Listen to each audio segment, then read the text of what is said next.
that the sun shines down its power to all the world and makes the wind blow strong as it will. I wonder how gentle rains can fall upon the land, so lovely earth can stay lovely still.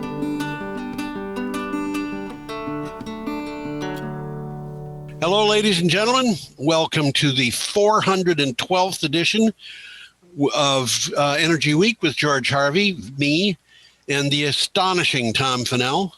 In the flesh. In the flesh, who is not in the flesh in front of me. He's working from home, as am I. Every week we do this show based on material that is put up at my blog, geoharvey.com, which I'll invite you to go to and take a look at. In the places where the show is downloaded or watched, there should be places where you can download what I call the script, which is the materials that we're going to be talking about. And they have live links, or at least they should have live links, so you can actually click on the links and go to the articles that we're talking about. You can also do that from Energy Week, but we're doing about 3 articles for each day, and at Energy Week you're going to find about 15.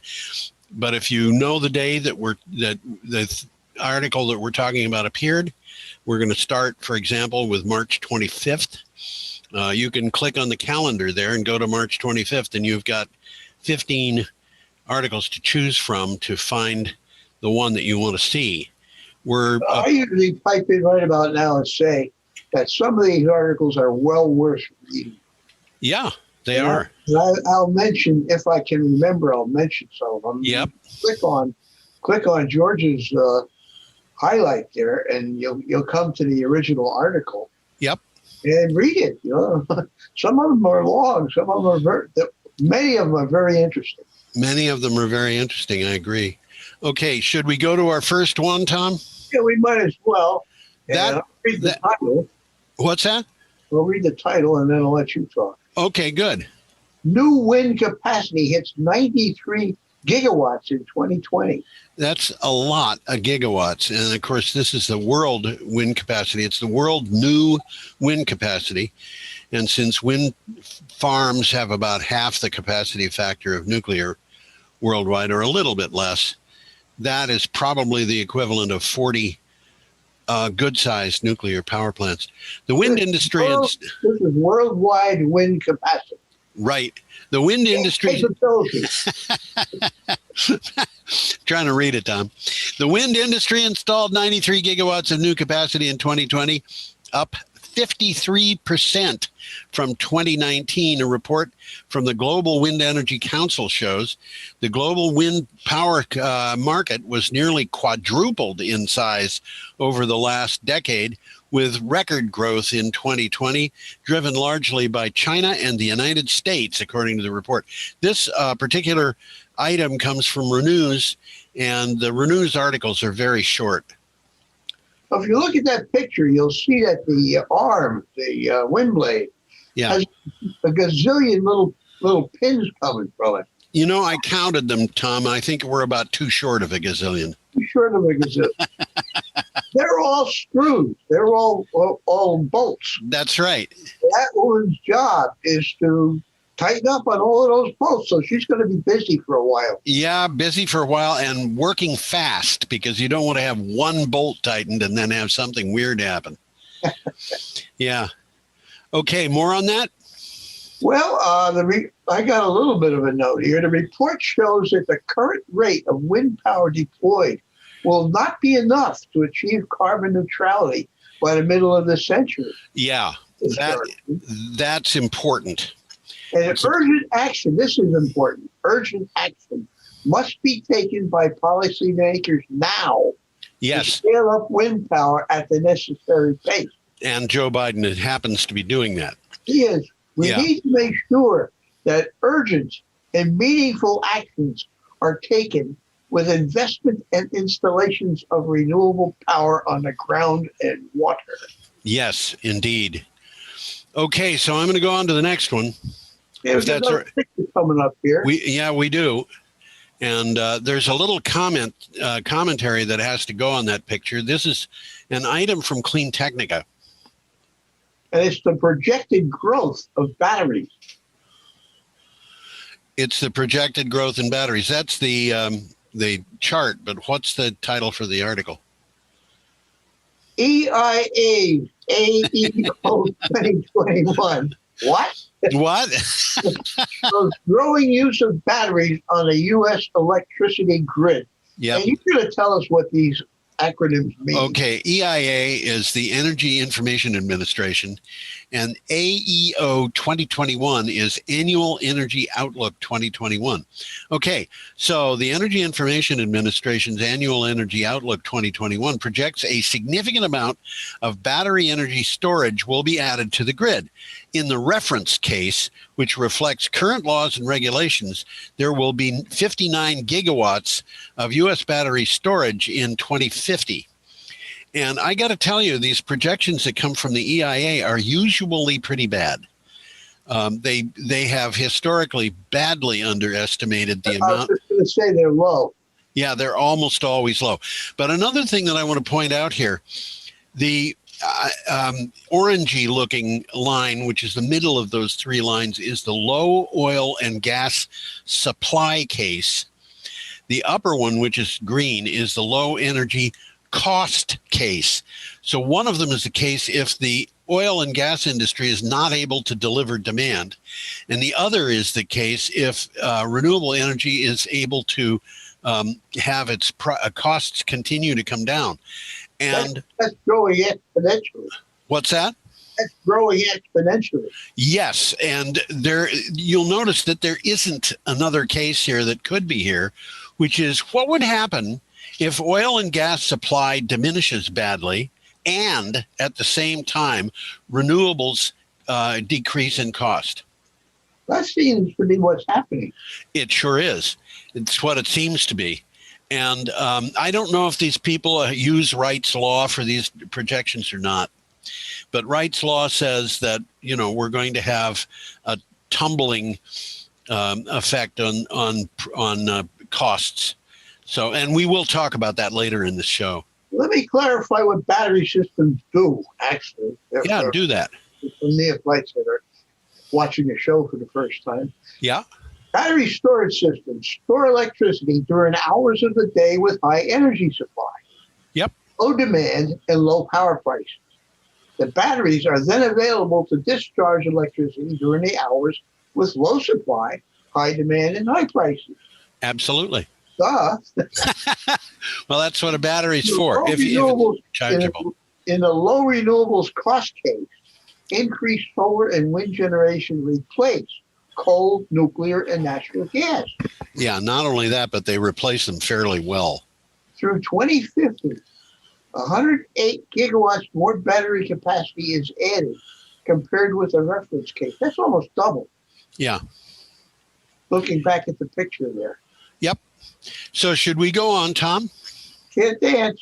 Okay, we've got a picture of Los Angeles. Couldn't prove that by me. And I'll tell you, there's a lot of electricity going on. There's something going on there. What do you have for a title? LA on track to have a fully renewable energy power grid by 2045. Yep. Los Angeles may be on track to reach its ambitious and unprecedented goal of creating a power supply of 100% renewable electricity by 2045 and possibly sooner.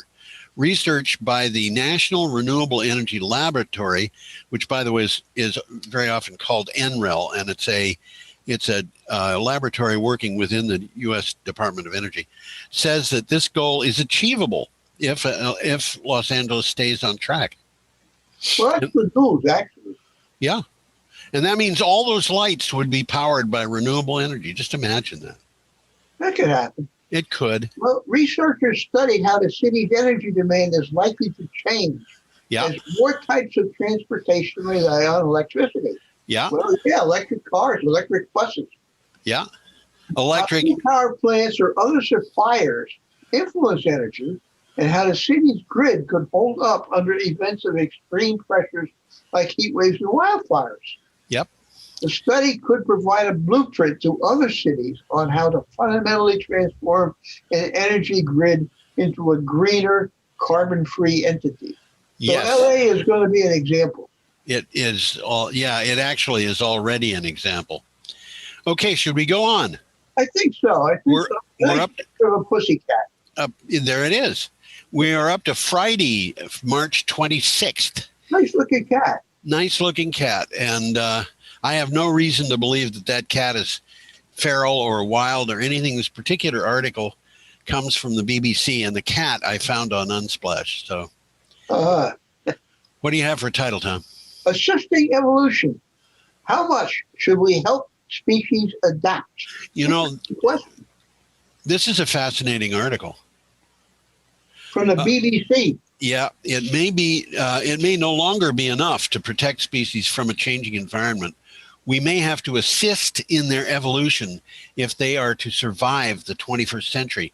To protect natural species, it has come to the point where it may actually be necessary to guide their evolution.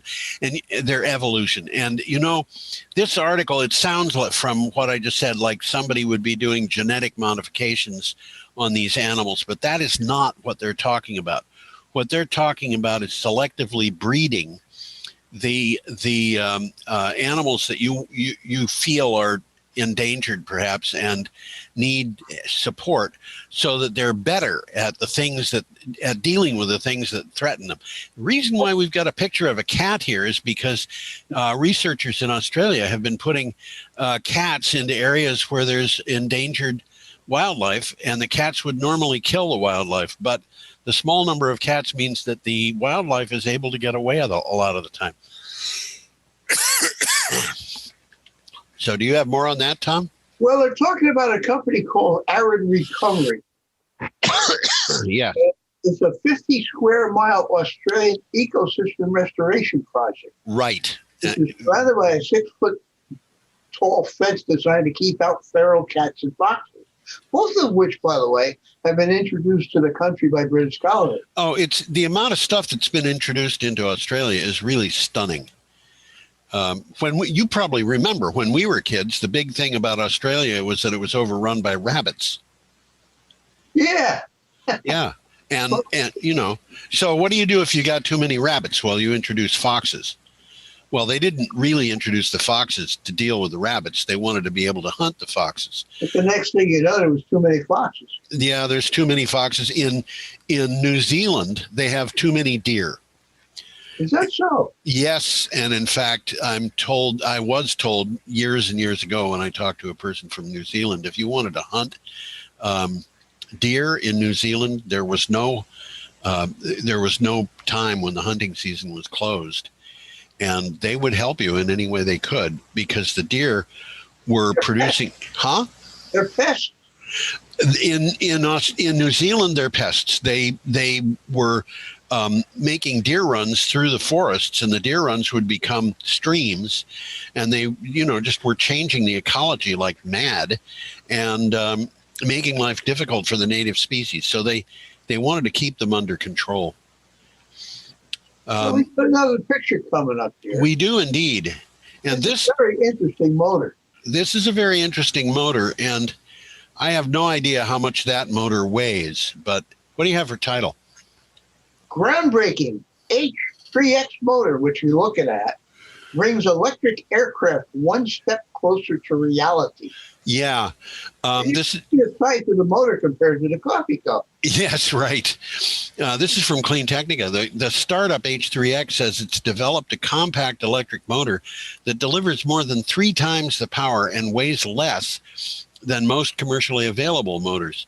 It claims its HPDM 250 motor has an output of 13 kilowatts per kilogram. And I translated that. It comes out to 7.924 horsepower per pound, which means... I did the same thing, and I came up with 8. Well, yeah, well, you're being more generous than I am, I guess. But if you think about... There's an interesting 1.5 minute video on this stuff. Yes, there is. If you think about that and you think, well, how many horsepower do I need for my little aircraft that I'm building? I knew a guy years and years ago who used a VW Bug engine for an airplane that he was building, and the engine delivered 32 horsepower, which is enough to power the aircraft. A 32 horsepower motor based on this is going to weigh 4 pounds. Am I right? I'm right. 4 pounds. How, okay. So you need batteries. So what? The batteries are heavy. So what? You're getting rid of the gas tank. You're getting rid of the internal combustion engine. You might actually get to a situation where the whole thing is lighter. So I've said before that there's a lot of little guys working in their garages or attics and stuff, working on stuff like this. We don't know who they are, and some of them are going to hit the nail on the head. That's absolutely right, Tom. You've got that right. Just think about this. At 8 horsepower per pound, that is a half horsepower per ounce. A half horsepower might be what you use to power a lawnmower. Yeah. Okay. I mean, we're talking about advances in technology that I would not have expected, years ago. I remember running DC motors that I think probably weighed 60 or 80 pounds that were half a horsepower. Well, long time ago, I almost bought a Volkswagen Squareback that had an electric motor installed. Really? And it was driven by car batteries. It was a whole pack. Yeah. Seat over the trunk there was, over the motor was all batteries. Yeah. And this motor, well, it was about the size of 4 or 5 basketballs together. Yeah. It was a big motor. Oh yeah, absolutely. They're huge. And as I said, I ran DC motors that I think probably weighed 60 or 80 pounds and provided half a horsepower. And this thing here at half a horsepower, you're talking about 1 ounce for this kind of technology. Well, what they're talking about, this motor, it could open new commercial opportunities for cargo drones, yes, boats, and air taxis. Absolutely. We've talked about air taxis in the show. Yes, we have. Okay, Let's move on here. What's that? Let's move on here. We got another set of graphs here. We do indeed, and this shows the amount of solar module shipments and the cost per watt of the solar power. And you'll notice the cost per watt between 2006 and 2019 dropped from $3.50 a watt to under 50 cents a watt. That's a big drop. Years and they're going to be paying you to take it away. Yeah. Okay. So solar is the cheapest electricity in history. Yeah. The U.S. Department of Energy aims to cut costs by 60% by 2030. So in other words, instead of being 40 cents per watt, it would be something under 20 cents per watt. Bingo. It's easy to imagine that happening. This is from Clean Technica. Solar power costs have been coming down for decades. That long and significant trend has already led to solar power becoming the cheapest option for new electricity in the world. And the U.S. Department of Energy aims to cut utility-scale solar power plant costs by 60% by 2030. And I want to point out, this is not a cut in the cost of the solar cell or the solar panel. This is the installed solar system. Well, there's not a quick takeaway there. The current average cost of electricity from a new utility-scale power plant is 4.6 cents per kilowatt hour. Yeah. The new utility-scale solar costs are 3 cents per kilowatt hour by 2025 and 2 cents by 2030. And they just keep going down. Again, it's Wright's law. What? How you can't. The only way you can deal with this is, since you can't beat it, you got to join it. Okay? And the DOE is also funding concentrating solar thermal power plants. And on them have been dropping. And they're working on batteries, and they're working on wind power, and whatever it is they've got. Huh? All sorts of good stuff. Yes, they are. Okay, our next picture, I really like this picture. Looks like woods to me. Looks like woods. I think it probably is. This is from Clean Technica. Oh, the carbon sink. Yes, that's a carbon sink. That it captures carbon from the air and turns it into cellulose, hemicellulose, and lignin. And a lot of that gets planted underground. What do you got for a title, Tom? The soil carbon sink doesn't grow with atmospheric CO2. The soil's capacity to store carbon may be less than previously thought. A study published in Nature says the amount of carbon stored in the soil is approximately triple that stored in living plants. But as rising CO2 levels increase plant growth, soil carbon storage decreases. It's interesting. It is interesting. It says we expected faster plant growth and more biomass to increase soil organic carbon as extra leaves and biomass fall to the forest floor, but it didn't. Yeah. If we really want to stop global warming, we need to stop emissions. Yes, absolutely. Ecosystems only take up a fraction of all of the CO2 emissions. Right. Okay. So we've got to be proactive. Yep. Now our next item has bubbles in the ice. Bubbles in the ice, and they're not just ordinary bubbles, they're methane bubbles. Yeah. Or as they say in England, methane. Methane. There you go. If you've ever swum in a small pond and stepped on the mucky bottom and had bubbles come up, that's methane. Methane, isn't it? Yep. And you're going to get a smell with it, but the smell that you get is not methane. It's other things that are mixed with it. Methane doesn't have a smell. No. But when the ice is forming and the ice is there, whatever the body of water is going to have methane bubbling up, and it comes up and gets trapped in the ice. And that's what we're seeing there. That's what the picture is. Yep, this is from Clean Technica. Well, Senate Democrats to nullify Trump methane rollbacks with a Congressional Review Act. Yes, Senate Democrats plan to nullify the Trump administration's rollbacks of methane regulation via the Congressional Review Act. The relatively obscure process can reinstate important Obama-era methane regulations through a simple majority vote in the Senate. Now, I went and tried to find out how this act works, and for the life of me, I cannot understand how they're going to make it work. But, you know, that Trump used the Congressional Review Act to undo 15 regulations. Yeah. Including those on methane leak detection and flaring. Yeah. Which is, you know, it's really kind of appalling when you get down to it. It's like saying, I don't care what's going to happen to human beings out there because the income of the business. What's that? It's all about money. Yeah, I was going to say that the income of the businesses is more important. And that may not be what he had on his mind, but that's the way it looks to some people. That's the way it worked out. Yeah. Okay. I don't. A bus here. Yeah. Oh, you want to go to the bus? Okay, let's go to the bus. What I got to say about the one above? The what? You were about to say something. No, it's fine. It's fine. I just as soon talk about the bus. Nice looking bus. Yeah. That is an Excelsior Charge. A New Flyer Charge NG. Right. And this is from Clean Technica. What do you have for a title for the article?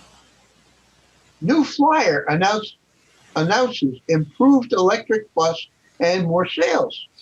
New Flyer, an established manufacturer of electric buses, has announced a new and improved electric bus. It is the Excelsior Charge NG, which lighter, more efficient, and has longer range than previous buses. The new bus achieves this with 3 important technological improvements. So, you know, this is technology. I'll mention the improvements. Yeah, go ahead. Improved cells, lighter components, and a streamlined design. There you go. And in case anybody didn't get that first one, it's improved cells, which means that the batteries themselves are improved. And so you make it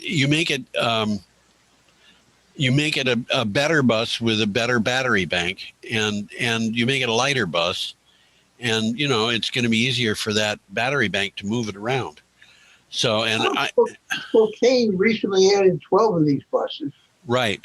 And They're going to integrate them right into their downtown route. Right.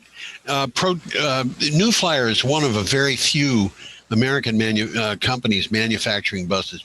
Proterra is another. And We've talked about Proterra, haven't we? Oh yeah, a lot. And there's also another one, and I don't remember the name. But we don't make a lot of electric buses in this country. They're turning them out like hot dog buns in China. They're just manufacturing them like mad. I look at that NG there, and I think of back in college, I had a professor. Yeah. That was his last name, NG. Wow. He pronounced it woo. It was NG, and he pronounced it woo? Yes. There is an explanation in the various Chinese dialects. Okay. NG and woo use the same ideogram. Okay. And I don't know why an American would understand that, but if that's what he wants to do, if he wants to say NG means woo, it's his name. Well, that was explained to me by a guy whose name was ENG, Eng. Yeah. So he ought to know what he's talking about. Yeah. Well, there are people whose name is just N. Just N? Just N, and I'm told that they pronounce that N. But, Interesting. Different languages are very different. Okay, our next one is from the BBC. And there's a lovely little campfire in Tasmania. How do you know it's in Tasmania? Because it said so in the notes on the Unsplash picture. And by the way, that couple is married. Now, how do you know the couple is married? I don't know. They're not sitting in contact with each other. I don't know. Maybe they're not married and they're a brother and a sister. Whatever. But this is from the BBC. What do you have for a title for the article? The real reason humans are the dominant species. Yeah, this is fascinating. From the early time. What? Very interesting article. Yeah. From the early time humans first made fire to the fossil fuels that drove the Industrial Revolution, energy has played a central role in our development as a species. But the way we power our societies has also created humanity's biggest challenge. It's one that will take all of our ingenuity to solve. And from the article, it says that a resting human being requires about 90 watts to sustain their metabolism. Yeah. But the average human being in a developed country uses nearly 10 times that amount of energy. 10 times? No, 100. 100. Okay. 100 times. Yeah. And so instead of taking 90 watts, you're taking 10,000.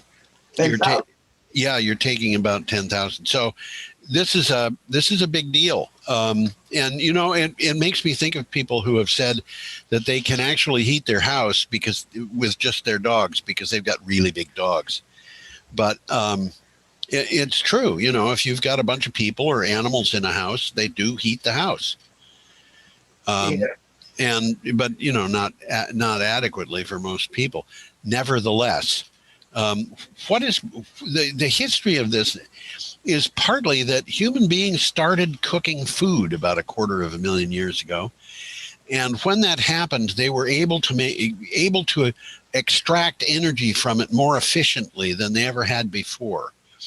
And that was an important step forward and apparently had a big effect on the size of our brains. And, Interesting. Yeah.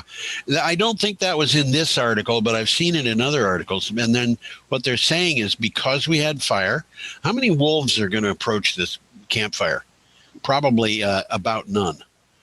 And if one does, That's a good estimate. Yeah, if one does, if you're in a place like this and you have a campfire and a wolf comes around near the fire, you know that's a wolf to stay especially away from because it's probably got rabies. That's a good thought. Yeah, I grew up in a place where rabies was extremely common. People don't think about that much anymore. Oh. So should we go on to our next one? Well, let's see. Yeah, might as well. Okay. I got to look there, but let's move on. Okay. This, I think, is the second most boring picture that we'll have on the show, maybe the third. But You can't beer. This is from Clean Technica. And that battery. What's that? That's a Tesla battery. That is a Tesla battery. And what do you have for title? MIT examines dropping lithium-ion battery costs. Dropping lithium-ion costs. Yeah. Not anything. It's the costs that are dropping. Right. The research team at MIT took a look into lithium-ion battery costs. In a paper published in the journal Energy and Environmental Science, they found that the cost of lithium-ion batteries relative to capacity has fallen, get this, 97% since their commercial introduction in 1991. So, years. What's that? 97% in 30 years. Yeah, all right. So it's dropped from whatever it was to practically nothing by comparison. And that's a big drop. So if you had a battery that cost $100 in 1991, it would cost $3 today. Well, the article says that it's just a different way of looking at the same thing. The price per energy capacity has declined 13% per year between 1992 and 2016. It's amazing. And you know, Tom, I want to tell you something.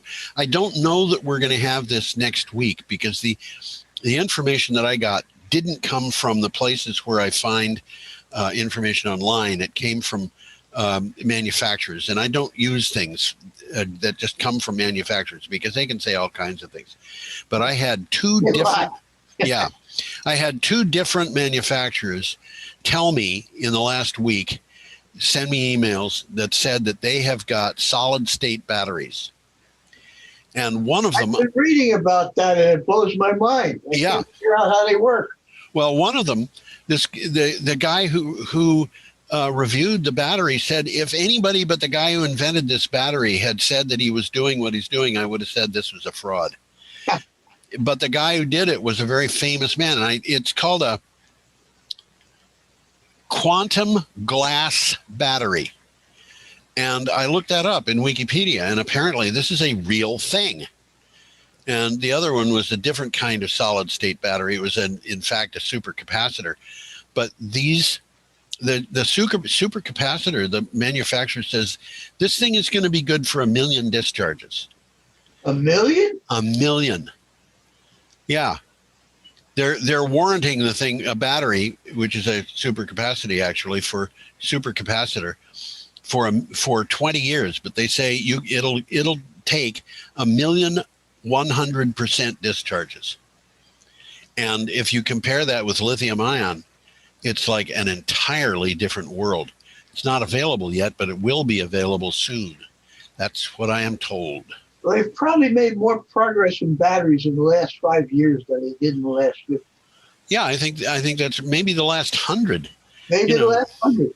It's like a battery in 1910 was pretty similar to a battery in 2010. Yeah, it was, absolutely. You know, we're talking about lead acid batteries. And in fact, that's what most people still have in their cars. Not just most people, but almost everybody for starter batteries. Absolutely. Big, clumsy, ugly things. Yes, we should probably get going onto this. Well, we got an interesting picture coming up of the Colstrip power plant. Yeah, that's right. And this is from I think a radio or TV station called KTVH. And it's about stuff going on in Montana. Yeah. And that sign says, Colstrip welcomes you. Yes. Right. Okay, what do you got for a title? GOP lawmakers want to boost coal and Colstrip, not renewable power. Right. While coal-fired power production is on the decline nationally, Republican lawmakers in Montana are out to buck that trend, advancing an agenda this session to keep 2 remaining Colstrip power units going and de-emphasize wind and solar power. Now, part of the problem they've got with this is they're selling that electricity to other states, and some states are not buying power that's generated with coal anymore, like Oregon. So, well, opponents of the bill say the push to prolong Colstrip is driven by two things: political support for coal and Northwestern's greed. They say boosters of coal and coal-fired power plants are ignoring two fundamental changes in the energy world, and we've talked about this. Yes. Wind and solar power is now generally cheaper, sometimes much cheaper than coal-fired power. Yep, that's right. And with the battery storage of power, the weaknesses of, quote, intermittent power are being overcome. Not only that, but people make a big deal out of the weaknesses of intermittent power. And they ignore the fact that there are weaknesses that are as great or greater in power plants that cannot ramp up and down. The Colstrip power plant is very inflexible. It's going to make a certain amount of power. Turn the nuclear plant on and off at will. Yeah, exactly. Okay, we should keep going here. And we have a picture here coming up, which is titled "Solar as Far as the Eye Can See?" ? And we have an item from PV Magazine Australia. What do you have for a title on this? Greens leader, the Australian Greens, proposes 700% renewables for a clean, green export economy. Now, what would 700% renewables look like? Well, I don't know, but Paraguay has been producing 1,000% of the electricity that it uses from hydropower for many, many years, and they just export. That means they sell a surplus. Right? What's that? Yeah, they sell. I was saying the same thing. It means they sell a surplus. Yeah, they sell a surplus. They sell it to Argentina. They export it to Brazil. Yeah. And they make a lot of money on that. And that's what these people in Australia want to do. Australian Greens Party leader Adam Bandt launched his next federal election policy centered on arresting climate change. Quote, "Imagine what we could achieve if we had a government that wasn't backed by the fossil fuel industry," end quote, he suggested. So, he's saying that interesting things are happening on Australia. Yeah, there are really interesting things happening. The Australian conservatives who call themselves liberals, but in the United States they would be called conservatives, are very much in favor of green energy because it's so cheap and because it creates jobs. And the only place where the conservatives are really adamantly against green energy is at the federal level. And that's because the federal people were backed by, this is what this Adam Bandt was talking about, they were backed by fossil fuels, and they feel obliged to support them. So there you go. It's the money. It is. Okay, our next item. Right. What's that? What, Tom? I didn't say anything. Oh, okay. I just said it's the money, stupid. Yeah, well, even if you're smart, it's still the money. Okay, we have an item here from Clean Technica. What do you have for a title of this? We got a picture of the hall of the Supreme Court of Canada. Yep. And the title is that the Supreme Court of Canada upholds a national carbon tax. Yes. That's significant. It is very significant. In 2018, the Canadian government adopted a national carbon tax to start at $40 a ton and increase annually. 3 of the country's provinces, Alberta, Saskatchewan, and Ontario, opposed the national carbon tax and took steps to block it in court. Last week, they lost that fight. And they did it in that very room you're looking at. So, I don't think that in real life the room is that red. You don't think so? Well, maybe it's not. The room is that red. Okay. It's got red carpet in it. It sure does. Let's move on. Okay, let's move on. Here we have, I'm sure we've seen this picture before, two wind turbines. And if you look really carefully about halfway between them, close to the horizon, you can see a third. This is in Michigan, and it's from a source called MIBiz. And what do you have for a title? You got me looking for that third turbine. I put my finger on it, except you wouldn't see my. I can't find it. It's almost exactly halfway. Well, you tell me. It's tiny. On the screen, it's probably a quarter of an inch tall. You can just see the blades of it. Can't see the mast. Okay, it's MIBiz. What do you have for a title, Tom? Utilities chart renewable energy future as state mandates level off.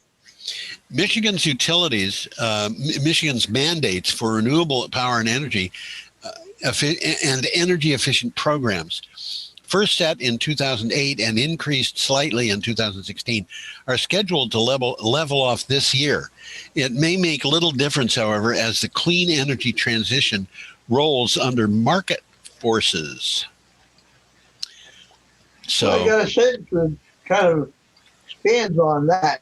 Yeah. It just says Michigan's clean energy is worked to jumpstart the industry, but they're no longer necessary. Yeah. Utilities are building more and more renewables just to keep up with the demand. Yeah, and what's going to happen now is they're going to be able to deliver more because Joe Biden is stepping in at the federal level and giving assistance to them. So the fossil fuels people He's are not. going to be talking about the social cost of carbon. Yep. Biden Okay. will be talking about revisiting the social cost of carbon. Right.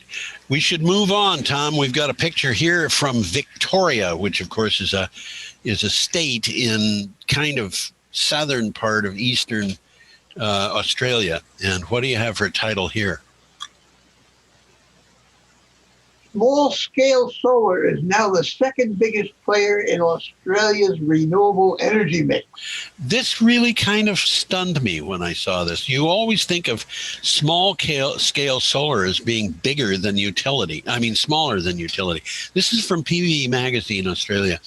Renewable energy almost doubled in the last 5 years and accounts for over a quarter of Australia's electric supply, growing from 14.6% in 2015 to 27.7% in 2020, a Clean Energy Australia report says. And small-scale solar is now second only to wind power. So that's not what I would call. That's a rooftop solar system, and this is not utility scale; it's small scale. Well, that's happening in Australia without a lot of subsidies either. Yes, that's right. And the reason is because very largely because, first of all, Australians are pretty independent minded. But the second thing is the costs of energy are just outrageously high sometimes. So they want to get that under control. And they're saving a lot of money. What's that? They're saving a lot of money. Yeah, they are saving a lot of money. Okay, should we go on? Well, there's a quick takeaway here. Wind and rooftop solar set new records. Battery storage came of age, and the hydrogen sector, which we'll be hearing more of, continued its rapid development. Yeah, Tasmania is the first state to source 100% of its electricity from renewables. Now, Tasmania is an island. Tasmania is an island, but it seems to me that Tasmania is about twice the size of New England. It's a big island, and it's a state. It's the smallest state in Australia. If you decide that you're not going to talk about the Australian Capital Territories, list that in the states. Tasmania is pretty small compared to the rest of the states. Western Australia dwarfs the size of Alaska. But there you are. Okay, should we go on? Might as well. Can't dance. Can't dance. Here we have a picture of Block Island here. That's a real picture. Yeah, and I think that Block Island has shown up in our pictures not more than every other wind farm put put together, but certainly more than any other wind farm. Well, We have a lot of pictures. It's real. Yeah. So what do you have? This is from E&E News. Biden launches major push to expand offshore wind. Yeah, the White House laid out an ambitious strategy to raise the first fleet of American offshore wind farms, announcing specific plans that could boost an eager industry and help the country meet climate targets. President Biden's mandated a wind energy lease auction in the New York Bight, as that is BIGHT, as early as this year. I should explain. A lot of people don't know the meaning of the word bight.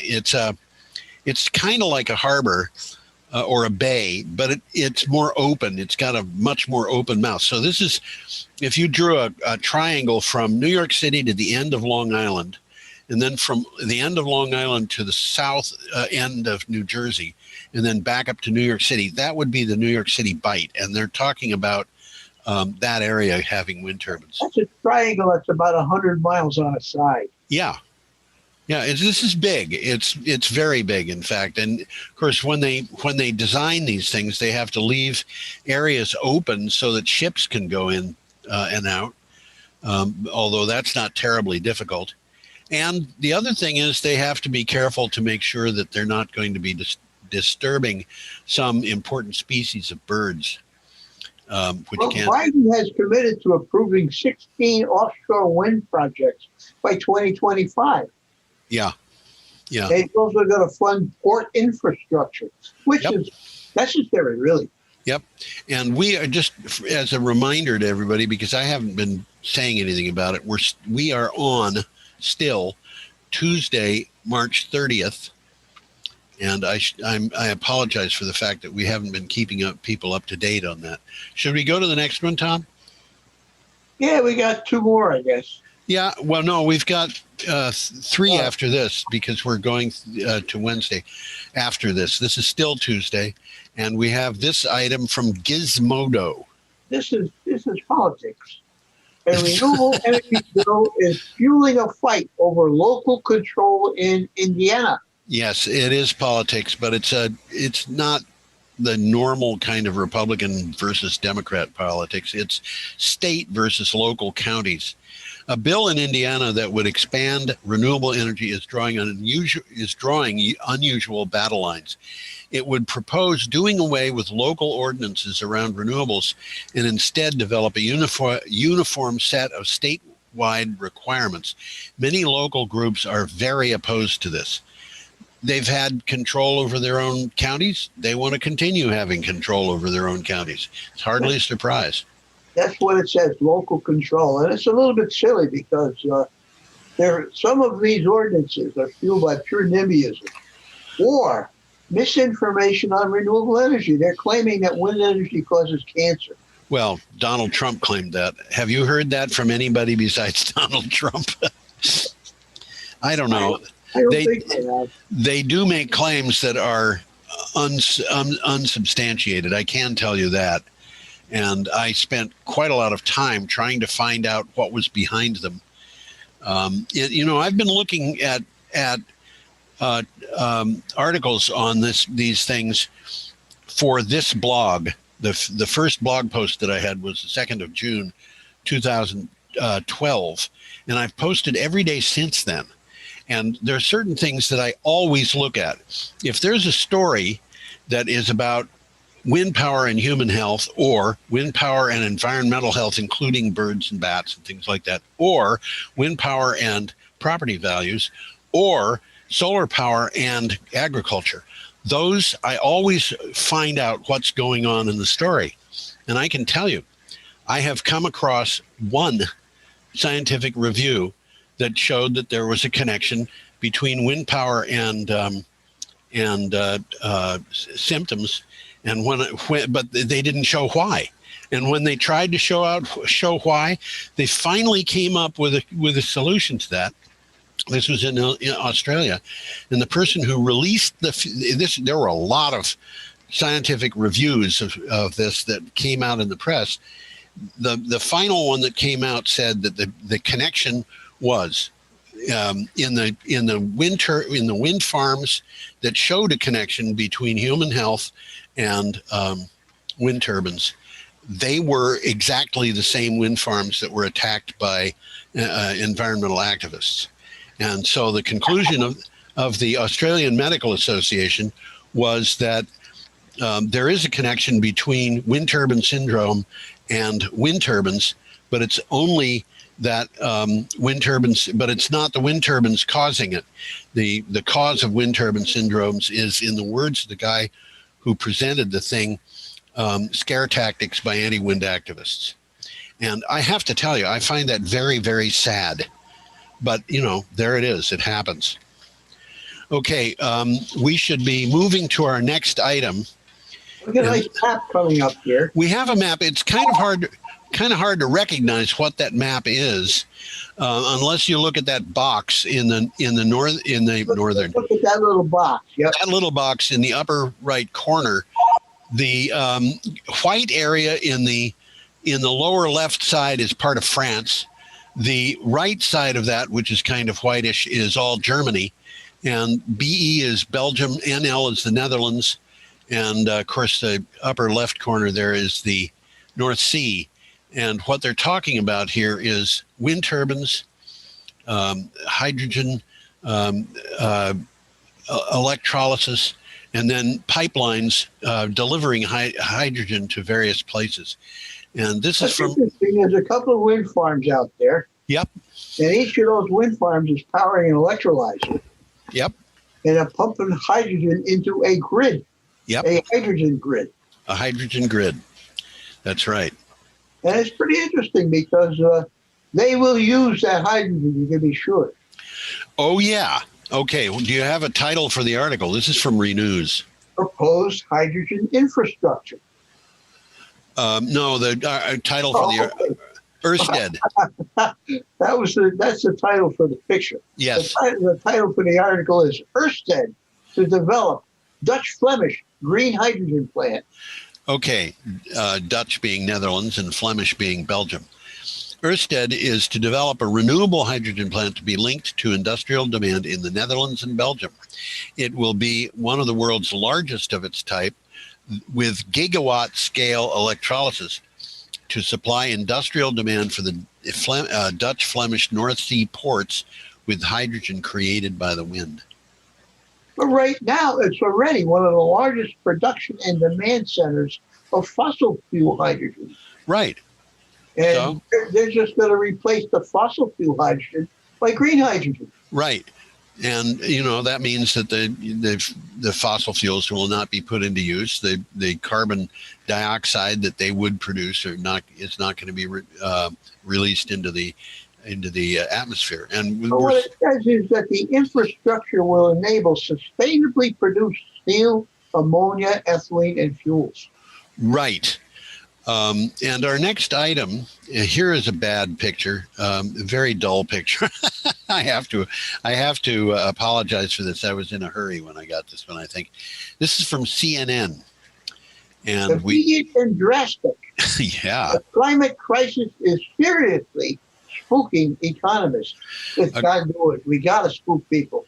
Yeah, according to a survey from the Institute of Policy Integrity at NYU School of Law, 74% of economists agree, quote, immediate and drastic action, end quote, is warranted to curb CO2 emissions. That's up sharply from 50% in 2015. The change is based on clearly increasing impacts. And yeah, the impacts are increasing. There's no question about it. So, Well, the United States has been hit by an onslaught of extreme and deadly weather events. Oh, boy. Occurring more frequently. Yeah. And, that's what it is. Okay. Dollars in economic damage and depressed economic growth. Yes, and that's a serious problem. On the other hand, and I think some of the economists, and certainly Joe Biden is aware of this, the opportunities that exist in the market. This is opportunities to sell things, to make things, to do things, are unbelievable. We have an unbelievable set of economic opportunities in front of us to address climate change, and people are starting to see that. Okay, our last item is coming up, and we have a picture of Michael Mann. We talked about him before. Yeah, we have. He invented the term global warming. Yes, and this is from Common Dreams. Well, he is okay. Scientists to Biden reduce emissions 50% below 2005 levels by 2030, and they're not fooling. No, they're not kidding about this. Over 1,000 scientists, including Dr. Michael Mann, signed a letter urging President Joe Biden to pursue a, quote, robust target, end quote, of reducing the nation's, quote, emissions by at least 50% below 2005 levels by 2030 and transforming to a net zero emissions economy no later than 2050, end quote. And they're not kidding about this, you know, and it's interesting to me. Here we've got two articles, one right after the other. One of them says the economists are all spooked. The other one says the scientists, a lot of the scientists are really upset. This is something we should have addressed already. The Union of Concerned Scientists says that the goal is both technically feasible and necessary. Yeah. Now we need action. Yeah, now we need action. So there we have it. Do you have more on that article? Well, there's 5 specific actions that they're talking about. Why don't you list them? We've got about 3 minutes. Well, I can do that in 3 minutes. Transition to 100% carbon-free power sector by 2035. That's right. Cool. Yeah, absolutely. That's strong long-term standards that reduce carbon pollution from passenger cars and trucks. Yes. Well, that's going to take care of itself because they're going to move to electric. Yes. All new trucks and buses to be zero emissions by 2040. Yes. Sharply limit methane emissions from oil and gas production. Right. And 5, this is an important one, advance sustainable farming. Build soil health, sequester carbon, and reduce farm emissions. I think that might be the most important of the whole thing, Tom. I think it would be. And I think that we're going to have to think about farming as activities that happen, you know, if farming activity happens in California, we're going to have to think about that as something that has an impact that it goes outside of California and includes, you know, Nevada, Utah, Arizona, and then farther east, we're talking about the Midwest.